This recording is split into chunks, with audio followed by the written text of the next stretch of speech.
na terenie dzisiejszego miasta Pruszkowa istniało kilka osad i wsi, które później weszły w skład tego organizmu miejskiego, którym został Pruszków. Przede wszystkim oddzielną i najstarszą częścią była wieś Żbików z kościołem parafialnym na Żbikowie.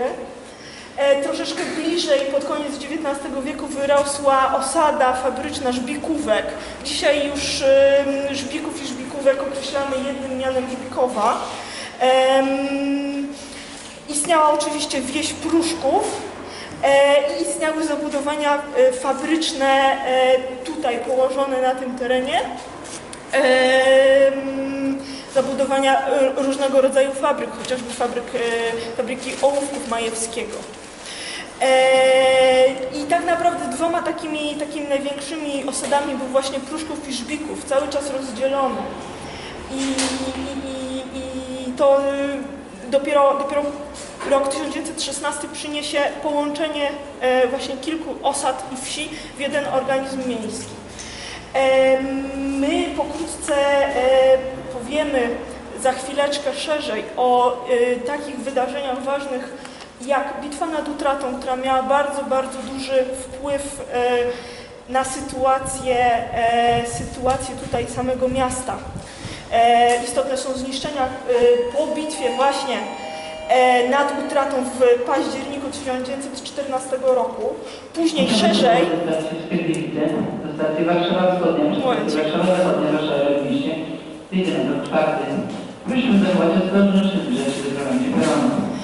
Później takim bardzo ważnym wydarzeniem, o którym będziemy jeszcze bliżej opowiadać, jest rok 1915 i wycofanie się Rosjan z terenu Królestwa Polskiego i w ogóle Pruszkowa i również związane z tym zniszczenia tutaj w Pruszkowie.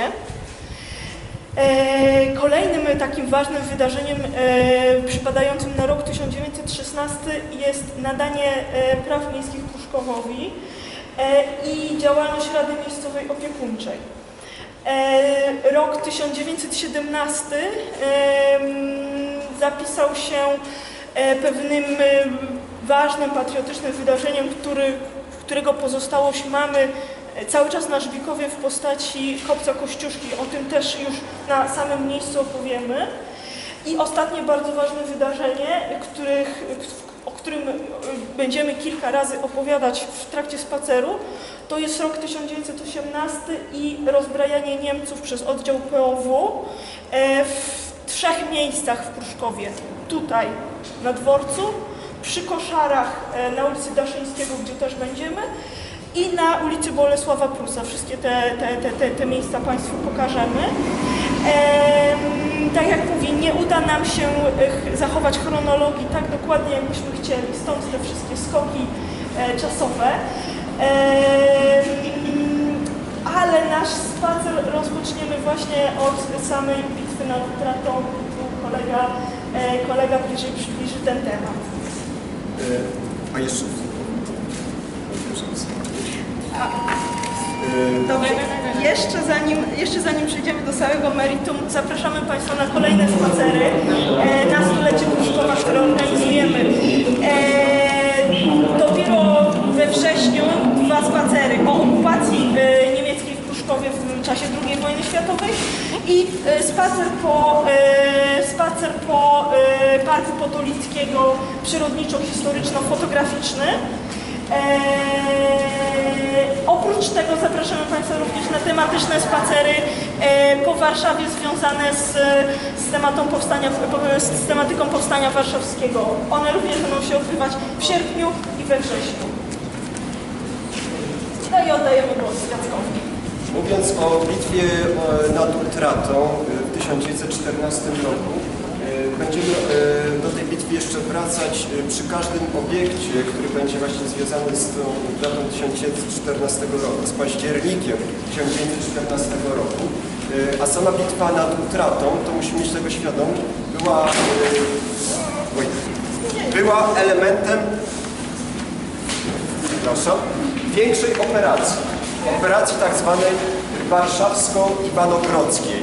Iwanogrod to dawna nazwa Dęblina. Otóż w październiku Niemcy znaleźli się kiepskiej sytuacji, ponieważ Rosjanie zajęli wcześniej Galicję, a wojska austro-węgierskie poniosły wiele klęsk na tamtym froncie i tylko Kraków został niezajęty przez Rosjan. W tym celu Niemcy postanowili przyjść na pomoc Austro-Węgrom, wykonali uderzenie od zachodu i południa w celu właśnie odciążenia tego frontu galicyjskiego. W październiku, już 10 października, 11 października wojska niemieckie też były na tereny Pruszkowa, dotarły do Pruszkowa, a od 14 października rozpoczął się ostrzał, wymiana artylerii rosyjskiej i niemieckiej, ponieważ Rosjanie przestali się wycofywać. Warto też wspomnieć, jak wyglądała postawa ludności cywilnej w tym okresie.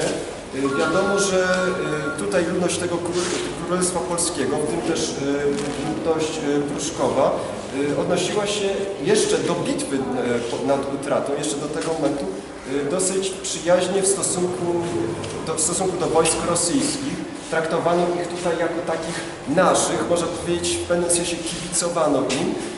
Miało to między innymi wpływ na to, że no, wielu Polaków służyło wtedy w wojsku rosyjskim, w wojskach państw zaborczych i wiadomo, że ci, którzy byli z tego zaboru kibicowani tym wojsku rosyjskim, ci z niemieckiego, tym z wojska niemieckiego, i tak to właśnie wyglądało.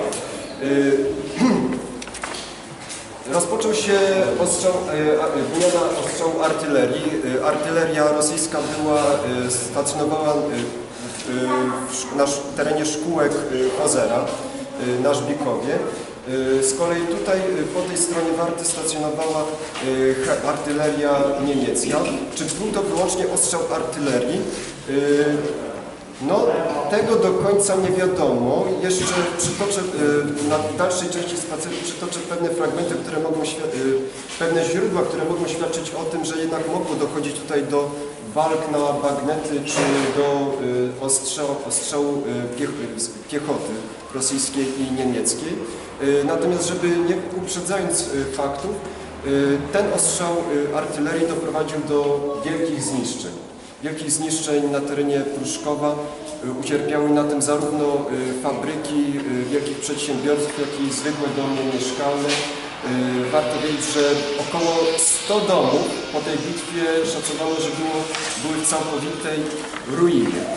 Teraz przejdziemy do pierwszego punktu naszego spaceru, gdzie bliżej właśnie powiemy sobie o zniszczeniach i efektach wynikających z bitwy będących następstwem bitwy nad Utratą.